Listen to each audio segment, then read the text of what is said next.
መድኃኔዓለም የለን ዝሰአኖ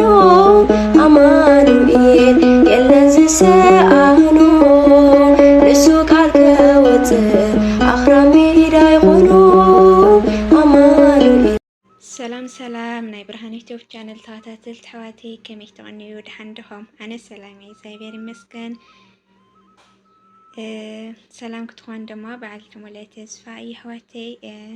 እሽኒ ነዛ ቻነለይ ሓደሽቲ ንዝኾንኩም ሳብስክራይብ እናገበርኩም ቤተሰብ ይኩን ኢኹም። ቤተሰብ ንዝኾንኩም ድማ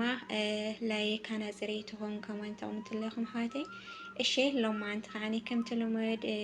ምናዊ መደብ ሒዘልኩም ቀሪብ ኣለኹ ናብኡ ከብለኩም እየ እስካብ መጨረሻ ሓቢርኩም ንተኸታተሉ። እንኳዕ ድማ ሓቢሩ ኣብፅሐና ንዓመታዊ ክብረ በዓል ስቕለቱ ጌታናን መድሓኒናን ኢየሱስ ክርስቶስ በዓል መድኃኔዓለም ማለት እዩ። ብዓመታዊ ክብረ በዓል መድኃኔዓለም ብልብል ሒዘልኩም ቀሪብ ኣለኹ ማለት እዩ። ናብኡ ከብለኩም እየ ሓቢርኩም ንተኸታተሉ። ክንደይ ይበዝሕ ውዕለትካ መድኃኔዓለም እቲ ስለይ ዝተገበረ ዓብዪ ውዕለታ እወ እቲ ንዓይ ሓጥእ ዝኸፈልካዮ ዋጋ ንፍቕሩ ነፍሰይ ውዕሎቱ ክትዝክር በታ ደኽምቲ ዓቕመይ ሓደ ብሓደ ክዝርዝር ብፀጋኻ ደግፈኒ ውዕለትካ ክትንትን ጎይታይ ክንደይ ይበዝሕ ውዕለትካ ካብ ሰማይ ወሪድካ ንድንግል ቅዲስካ ካብ ነሳነሲ ካብ ስጋ ስጋ ወሲድካ ፍጹም ሰብ ፍጹም ኣምላክ ኮንካ ኣብ ቤተልሔም ንርእስኻ ትሒትካ ኣብ መውልዕ ማል ጎይታ ተወሊድካ ከም ቆልዓ ሓመድን ጭቃን እናተፃወትካ ኢየሱስ ክርስቶስ ናዝሬት ዝዓበኻ እወ ንስኻ ፈጣሪ ነይርካ እቲ ጨካ ንጉስ ሄሮዶስ ክቐትል ንዓኻ ጎይታ ናብ ምድሪ ግብፂ ተሰዲድካ ኣብ ምድሪ ባዳ ብዙሕ መንከራ ሓሊፍካ ብቑሪ ኣስሓይታ ምስ ክብርቲ ወላዲትካ ብቑሪ ኣስሓይታ ምስ ክብርቲ ወላዲትካ ውልድነት ክረክብ ኣነ ባርያኻ ኣብ ሩባ ዮርዳኖስ ብኢድ ፍጡርካ ተጠሚቕካ ዕዳ ደብዳቤ ድምሲስካ ክብርኻ ዝገለጽካ ኢየሱስ ክርስቶስ ትንቢት ኣቦታት ፈጺምካ ከም ባህታዊ ናብ ገዳም ቆሮንጦስ ወፂኻ ን40 መዓልትን ን40 ለይትን ዝጽልኻ ዝጾምካ እቲ ሓይሊ ዘይብሉ ዲያውሎስ ክፈታትነካ ጎይታ ግን ብፍጹም ንዲያውሎስ ዘሕፈርካ እዚ ኩሉስ ንዓይ ኣርኣያ ኮይንካ ውልድካ ከይዕንቀፍ መንገዲ ፀሪግካ ውልድካ ከይዕንቀፍ መንገዲ ፀሪግካ ዕለተ ሓሙስ ፍቕሪ ምስ ትሕትና ክርስቶስ ብግብሪ ኣርኣያ ዝኾንካና በዚ ዘትሕዘካ ይሁዳ ብፍቕሪ ርኢኻ ነፀላ ተዓጢቕካ ኣጋሮም ዝሓፀብካ ትሕትና ምስ ፍቕሪ ጎይታ ኣርኣያ ኮይንካ ትሕትና ምስ ፍቕሪ ጎይታ ኣርኣያ ኮይንካ ኩሎም ክጉረሙ በቲ ትሕትና ናትካ ኣምላክ ከለኻ ባዕልኻ ንርእስኻ ዘትሕትካ ብመዓልቲ ሓሙስ ገሊፅካ ፍጽምቲ ፍቕሪ ንዝፈጠርካዮ ትሕት ኢልካ ዝሓፀብካ ብኽብሪ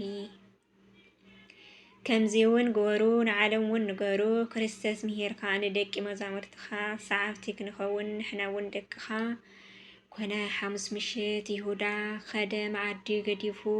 ብ30 ዲናር ክህብ ንጎይትኡ ሕሊፉ ሃናን ቀያፋን ሊቀነ ካህናት ዝፈጠርካዮም መሊሶም ኣቦልኻ ከርተት ንባራባን ክፈትሕዎ ነቲ ዝነበሩ ኣበር ንዓኻ ይስቕል ምንም ዘይብልካ በደል ንዓኻ ይስቕል ምንም ዘይብልካ በደል ኢየሱስ ነርካ ሕሙማት ዝፈወስካ እወ ንኹሉ ትኽእል ሙታን ዘተንሳኻ ዝዓወራ ዓይንቲ ክሪኣ ዝገበርካ 3 ዓመትን 3 ወርሕን ቅዱስ ቃልካ መጊብካ ማና ውሪድካ ዝመገብካዮም ኮኺ ጨዲድካ ማይ ዘስተኻዮም ነዚ ኩሉ ውዕለታ ኣበይ ሞዘኪሮምዎ ዓብዪ ምስ ንእሽተይ ይበሉ ስቐልዎ ስቐልዎ ዓብዪ ምስ ንእሽተይ ይበሉ ስቐልዎ ስቐልዎ ንየማን ንፀጋም ከገላትዑኻ ጨካናት ንድሕሪት ኣሲሮም ገረፉኻ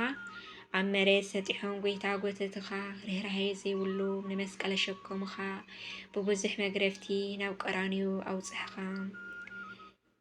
ኣብ ማእኸል ሸፋቱ ጎይታ ተሰቒልካ ሕጂስ ክንርእስኻ ኣድሕን ክብልኻ ናይ ላግ ዘዕሾ ኣኽሊል ደፍኡልካ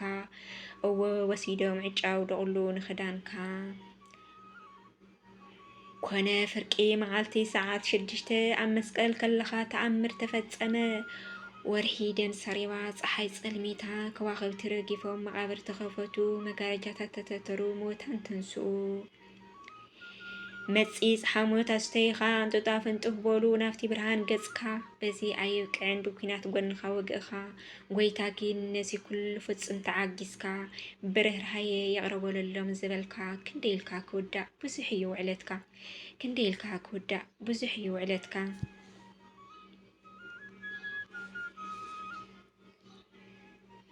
ወላዲትካ መኻዓለ ሰዓነት በመንከራ ናትካ ሓቂፋ ዘዕበየት ከሳቂኻ ንዓኻ ክስካብ እግረ መስቀል በጽሕት መሪር በኽያት እናበኸየት ወደይ እናበለት ሩህሩህ ኢኻ ኣምላኬ ጎይታ ናይ ጎይትት ኣዶ ኩላትና ክትኸውን ደቃ ክንኸውን ብዕለት ዓርቢ ሂብካና ብኢደ ዮሃንስ ብዕለት ዓርቢ ሂብካና ብኢደ ዮሃንስ ዕለት ዓርቢ ንኣዳም ከተድሕኖ ኣብ መስቀል ተሰቂልካ ኣብ ገወ ቀራንዮ ሓይሊ ዘይብሉ ዲያብሎስ ጎይታ ሲዕርካዮ ኣዳም ምስ ደቁ ናብ ጥንቱ መሊስካዮ ኣዳም ምስ ደቁ ናብ ጥንቱ መሊስካዮ እወ ስለና እዚ ኩሉ ተዋሪዱ ተገሪፉ መእንታና ክብል ዝጸምአ ሞት እውን ዝጣዕመ ብስልጣኑ ንሞት ስዒሩ ክርስቶስ ተስአ ዝጸምአ ዘርዊ ዝጠመየ ዓንጋሊ ዝወደቐ ዘተስእ ዝጠፍአ ዝደሊ ዝደኸመ ዝህብ ሓይሊ ተስፋ ዝሰኣነ ዝህብ ተስፋ ንሱ እዩ ሓቀኛ ክርስቶስ ጎይታ ንሱ እዩ ሓቀኛ ክርስቶስ ጎይታ ኣብ ክንዳና ጎይታ ተቐቢልዎ መንከራ ብሂወት ክንነብር ሂወቱ ከፊልና ብጎይታ ካብ ናይ ዘለዓለም ሞት ድሒና ነመስግን ነቲ ኩሉ ዝገበረ ኣምላክና ኩላ ምድሪት ሓፂባ ብናይ ክርስቶስ ደም ዕለተ ሰንበት ክርስቶስ ተስዩ ኣብ ውይ ሰላም ብጎይታ ሓሊፍናዮ እቲ ደቕደቕ ጸላም ብጎይታ ሓሊፍናዮ እቲ ደቕደቕ ጸላም ንስሙ ነመስግን ንዕላማ ኢና ተፈጢርና ካብ ኩሉ ፍጥረት ኣኽቢሩ ብምስሉ ፈጢርና ንስለ ፍጹም ፍቅሩ ነመስግን ንኣምላክና ካብ ጸልማት ናብ ብርሃን ንዘውፅአና ኩሉ ግዜ ንዘክር እቲ ዝተኸፈለ ዋጋ ሲለና ካብ ፍቅሪ ክርስቶስ ምንም የለን ዝፈልየና ናይ ኣቦ ኣምላኽ ሰላም ሂቡና ኣብ ስደት ሃገር መዓዲ ሰሪዕና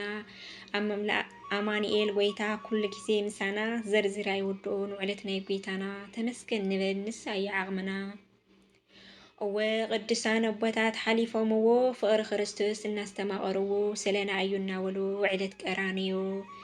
ንመንከራ ብጸጋ ተቐቢሎም ብግብሪ መስቀል ክርስቶስ ተሸኪሞም ንኩሉ ብፍጹም ትዕግስቲ ሓሊፎም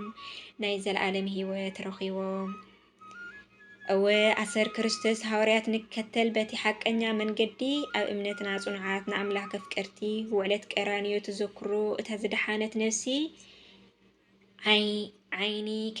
ከይደኸመ ኣብራክ ከይረብረባ ኣብ ንእስነት ዕድመና ንቕረቦ ጽሪ ልቢ ክህበና ውዕለት ጎይታ ንዘክር ኣይንበል መዓልቲ እኮ ኣለና ሰማያዊ ፍሬ ነፍሪ ድሓን ከይንስእን መልሲ ንልዑል ኣምላክ ንኹን ዘመርቲ ወደስቲ ኣምላክና እዩ እቲ ሓቀኛ ናይ ህይወት መንገዲ ኣብ ቤቱ ንንበር መንግስቲ ኣምላክ ንኸውን ወረስቲ ንዘለዓለም ምስ ኣምላክ ንንበር ጎይታ ሩህሩህ እዩ መፍቀሪ ሰብ ብጸጋ ሙሉእ ምሕረቱ ብዙሕ እዩ ንዓና ሓጥእ እዳው ወትሩኡ ናባና ይዝርግሕ እዳው ወትሩኡ ናባና ይዝርግሕ ተመስገን ንወሎ ጎይታ መድሃኒ ዓለም ኣብ መስቀል ተሰቂሉ ዘድሐነን ዓለም ምስጋና ይኹን ንዕኡ ንዘለዓለም